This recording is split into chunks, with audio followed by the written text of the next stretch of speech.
Sabarimala സ്വർണ്ണക്കൊള്ളയിലെ CBI അന്വേഷണം മുഖ്യമന്ത്രി VD സതീശന്റെ മൗനം ദുരൂഹമെന്ന് BJP സംസ്ഥാന അധ്യക്ഷൻ രാജീവ് ചന്ദ്രശേഖർ. തെരഞ്ഞെടുപ്പിന് മുൻപ് ശബരിമലയിലെ സ്വർണ്ണക്കൊള്ളയിൽ CBI അന്വേഷണം ആവശ്യപ്പെട്ട VD സതീശൻ മുഖ്യമന്ത്രിയായതിനു ശേഷം ഈ വിഷയത്തിൽ തുടരുന്ന മൗനം അങ്ങേയറ്റം ദുരൂഹമാണെന്ന് BJP സംസ്ഥാന പ്രസിഡന്റ് രാജീവ് ചന്ദ്രശേഖർ. CBI അന്വേഷണം ഉണ്ടായാൽ ശബരിമലയിലെ സ്വർണ്ണക്കൊള്ളയുടെ മുഖ്യ സൂത്രധാരനായ ഉണ്ണികൃഷ്ണൻ പോറ്റിയുമായി മുതിർന്ന കോൺഗ്രസ് നേതാവ് സോണിയാഗാന്ധി നടത്തിയ തുടർച്ചയായ കൂടിക്കാഴ്ചകളുടെ രഹസ്യം പുറത്താകുമെന്ന് മുഖ്യമന്ത്രി ഭയക്കുന്നുണ്ടോ എന്നും അദ്ദേഹം ചോദിച്ചു. ജനങ്ങളെ വഞ്ചിക്കുന്നതിലും വ്യാജ വാഗ്ദാനങ്ങൾ നൽകുന്നതിലും കോൺഗ്രസും CPM-ഉം എന്നും ഒറ്റക്കെട്ടാണ്. അവർ രണ്ടല്ല ഒന്നാണെന്ന് ഇവിടെ വീണ്ടും തെളിയിക്കുകയാണെന്നും രാജീവ് ചന്ദ്രശേഖർ പറഞ്ഞു. തെരഞ്ഞെടുപ്പ് കഴിഞ്ഞതിനാൽ ശബരിമല സ്വർണ്ണക്കൊള്ളയും അയ്യപ്പ വിശ്വാസികൾക്കെതിരെ നടന്ന അനീതികളും ചർച്ചാ വിഷയമാകില്ലെന്നാണ് മുഖ്യമന്ത്രി കരുതുന്നതെങ്കിൽ അദ്ദേഹത്തിന് തെറ്റി. BJP NDA മുന്നണിക്കും ലോകമെമ്പാടുമുള്ള കോടിക്കണക്കിന് അയ്യപ്പ ഭക്തർക്കും ശബരിമലയിലെ ആചാര ലംഘനങ്ങൾ വളരെയധികം വേദനയുണ്ടാക്കിയൊരു സംഭവമാണ്. തെരഞ്ഞെടുപ്പ് കഴിഞ്ഞാലും ഇല്ലെങ്കിലും ഞങ്ങളുടെ ക്ഷേത്രം കൊള്ളയടിച്ചവരെയും അതിന് കൂട്ടുനിന്നവരെയും നിയമത്തിന് മുന്നിൽ കൊണ്ടുവരുന്നതുവരെ ഞങ്ങൾക്ക് വിശ്രമമില്ലെന്നും രാജീവ് ചന്ദ്രശേഖർ MLA പറഞ്ഞു. ശബരിമല സ്വർണ്ണക്കൊള്ളയിൽ ഉടനടി CBI അന്വേഷണം പ്രഖ്യാപിക്കുക, കൊള്ളയ്ക്ക് പിന്നിലുള്ള എല്ലാ കുറ്റവാളികളെയും അവർക്ക് കൂട്ടുനിന്ന രാഷ്ട്രീയ നേതാക്കളെയും നിയമത്തിന് മുന്നിൽ കൊണ്ടുവരികയും ജയിലിലടയ്ക്കുകയും ചെയ്യുക, ആചാര സംരക്ഷണ സമരത്തിൽ പങ്കെടുത്ത അയ്യപ്പ ഭക്തർക്കെതിരെ എടുത്ത മുഴുവൻ കേസുകളും നിരുപാധികം പിൻവലിക്കുക എന്നീ ആവശ്യങ്ങൾ അംഗീകരിക്കും വരെ BJP ഒരു വിട്ടുവീഴ്ചയ്ക്കും തയ്യാറല്ലെന്നും രാജീവ് ചന്ദ്രശേഖർ പറഞ്ഞു. ഹിന്ദുക്കൾ ഏതറ്റം വരെയും കൂടെ നിൽക്കും, പക്ഷെ പറ്റിക്കപ്പെട്ടെന്ന് തോന്നിയാൽ അതുപോലെ താഴെയിടും. സഭാ നേതൃത്വം മനസ്സിലാക്കേണ്ടതും അതാണെന്ന് യുവരാജ് ഗോകുൽ. കളക്റ്റീവ് ഹിന്ദു കോൺഷ്യസ് സംശയത്തോടെ കാണാൻ ആരംഭിച്ചാൽ അത് നല്ലതാകില്ല. അസംഘടിത സമൂഹമായതുകൊണ്ട് അത്ര കുറച്ച് കാണേണ്ടതും യുവരാജ് ഗോകുൽ പറയുന്നു.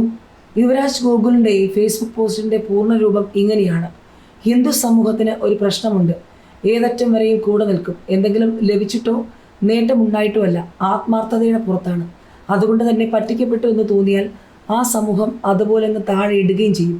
സഭാ നേതൃത്വം മനസ്സിലാക്കേണ്ടതും ഹൈന്ദവ സമൂഹത്തെ ടേക്കൺ ഫോർ ഗ്രാൻഡഡ് എന്ന നിലയിൽ എടുക്കാനാകില്ല എന്ന് തന്നെയാണ്. നിങ്ങൾക്ക് സംഘടനകളോടും രാഷ്ട്രീയ പാർട്ടികളോടും നെഗോഷിയേറ്റ് ചെയ്യാം.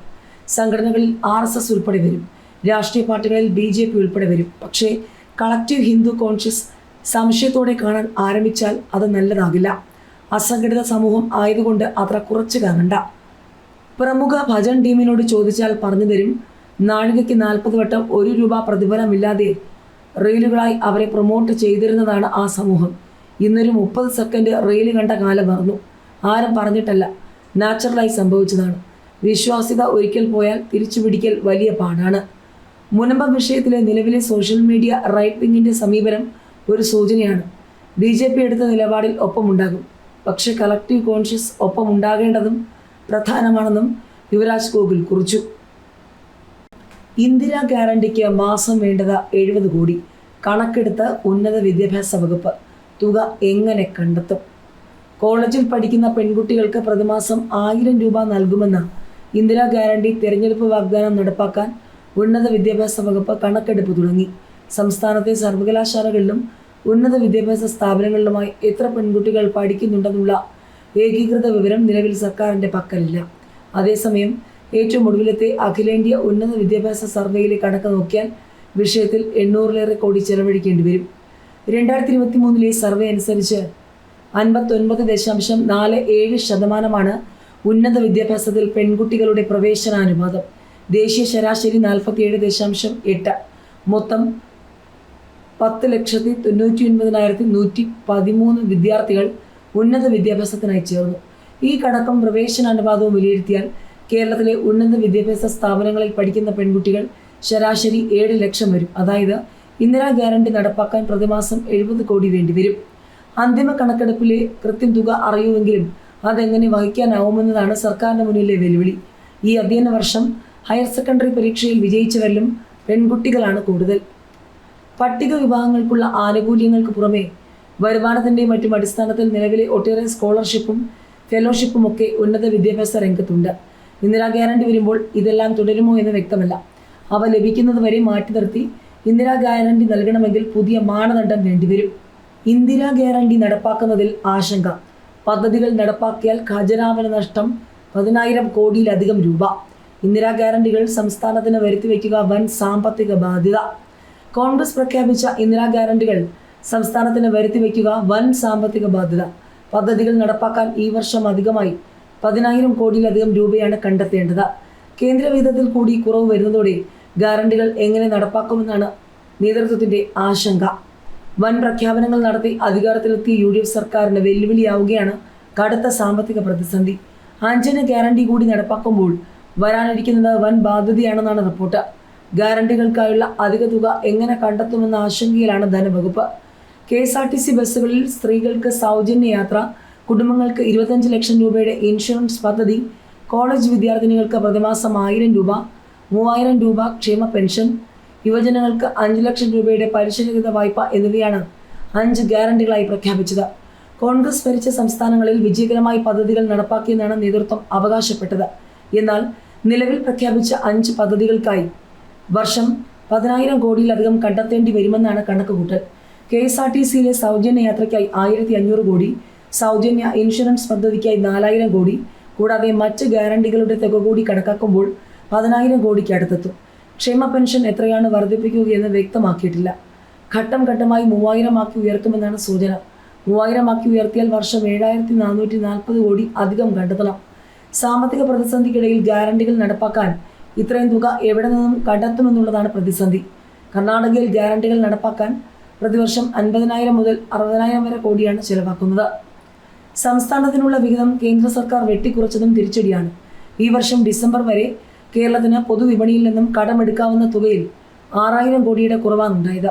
സംസ്ഥാനങ്ങൾക്ക് ഗ്രാന്റുകൾ അനുവദിക്കേണ്ടതില്ലെന്ന ധനകാര്യ കമ്മീഷന്റെ ശുപാർശയും തിരിച്ചടിയാണ്. ഇതോടെ 5 ഗ്യാരണ്ടികൾക്കായുള്ള തുക കണ്ടെത്തുന്നത് കൂടുതൽ ദുഷ്കരമാകും. എന്നാൽ 16ാം ധനകാര്യ കമ്മീഷൻ കേരളത്തിനുള്ള കേന്ദ്ര വിഹിതത്തിൽ വരുത്തിയ വർധന മൂലം ഓരോ വർഷവും 10,000-ലധികം കോടി രൂപയാണ് ഖജനാവിൽ അധികമായി എത്തുക. ഇത് ലഭിക്കുന്നതോടെ സാമ്പത്തിക പ്രതിസന്ധിക്ക് ഒരു പരിധിവരെ പരിഹാരമാകുമെന്നാണ് വിലയിരുത്തൽ. മുഖ്യമന്ത്രി VD സതീശന്റെ മംഗളൂരു യാത്രയുമായി ബന്ധപ്പെട്ടുള്ള വിവാദങ്ങൾ കേരളത്തിൽ സജീവമായി തന്നെ ചർച്ച ചെയ്യുകയാണ് പ്രതിപക്ഷവും സോഷ്യൽ മീഡിയയും ചില മാധ്യമങ്ങളും. തെരഞ്ഞെടുപ്പ് കഴിഞ്ഞ് വോട്ടെണ്ണലിന് മുൻപായി സ്വകാര്യ വിമാനത്തിൽ നടത്തിയ മംഗളൂരു സന്ദർശനം എന്തിനായിരുന്നുവെന്ന് VD സതീശൻ വ്യക്തമാക്കണമെന്നും ആരെ കാണാനാണ് പോയതെന്ന് വ്യക്തമാക്കേണ്ടതുണ്ടെന്നും ഇങ്ങനെ ചോദ്യങ്ങൾ ഏറെയാണെന്നും അവയ്ക്കുത്തരം നൽകാതെ ഏറെക്കാലം പോകാൻ UDF സർക്കാരിന് കഴിയില്ല എന്നാണ് ഇപ്പോൾ പ്രതിപക്ഷം വിമർശിക്കുന്നത്. ഇതിനിടയിൽ മുഖ്യമന്ത്രി VD സതീശന്റെ മംഗളൂരു യാത്രയുമായി ബന്ധപ്പെട്ട വിവാദങ്ങളിൽ വിശദീകരണവുമായി കർണാടക മുൻ MLA JDS നേതാവുമായ മുഹിയുദ്ദീൻ.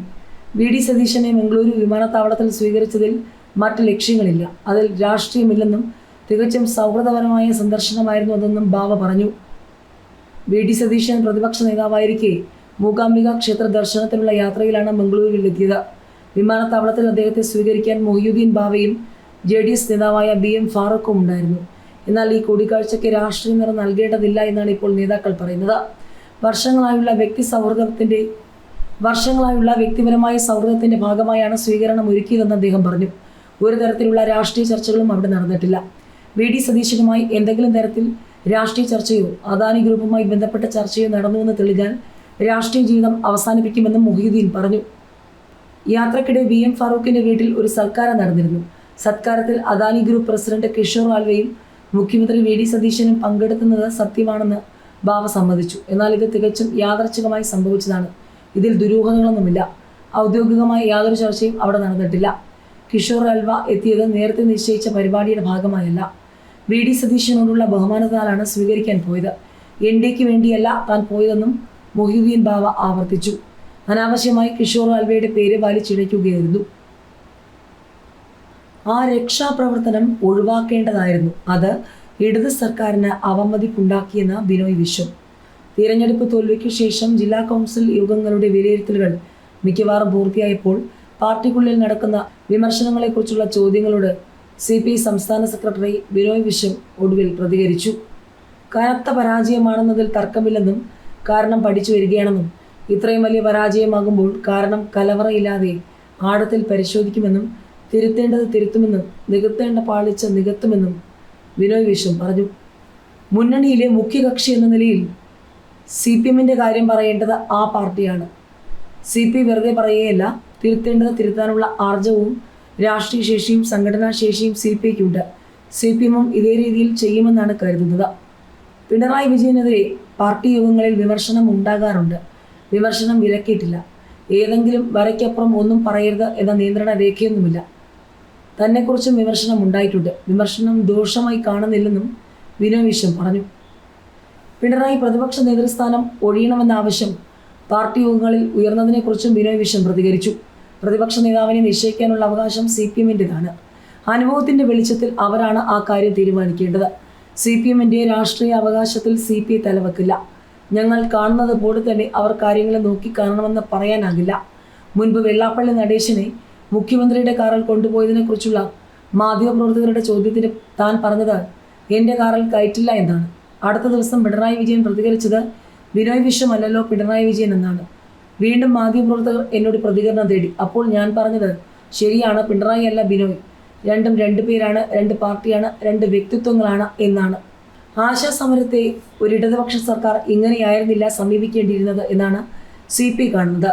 ഒരു CPM നേതാവ് സമരത്തെ തെറ്റായ വാക്കുകളിലൂടെ പരാമർശിച്ചപ്പോൾ അത് ശരിയായില്ല എന്ന് ഞങ്ങൾ പറഞ്ഞു. CP ഒരിക്കലും ആശാസമരത്തെ തള്ളി പറഞ്ഞിട്ടില്ല. സമരം തീർക്കാൻ ഇടപെടുകയും ചെയ്തു, പക്ഷെ വിജയം കണ്ടില്ല. വിവാദമായ രക്ഷാപ്രവർത്തനത്തെക്കുറിച്ചും ബിനോയ് വിശ്വം പ്രതികരിച്ചു. ആ സംഭവം ഒഴിവാക്കേണ്ടതായിരുന്നു. വളരെ തെറ്റായ രീതിയിലാണ് ഉദ്യോഗസ്ഥർ ആ വിഷയം കൈകാര്യം ചെയ്തത്. ഇടത് സർക്കാരിനെ കുറിച്ച് അത് മതിപ്പല്ല, അവ മതിപ്പാനുണ്ടാക്കിയത്. രത്തൻ കേൽക്കറെ മുഖ്യമന്ത്രിയുടെ സെക്രട്ടറിയായി നിയമിച്ചതിനെക്കുറിച്ചും ബിനോയ് വിശ്വം പ്രതികരിച്ചു.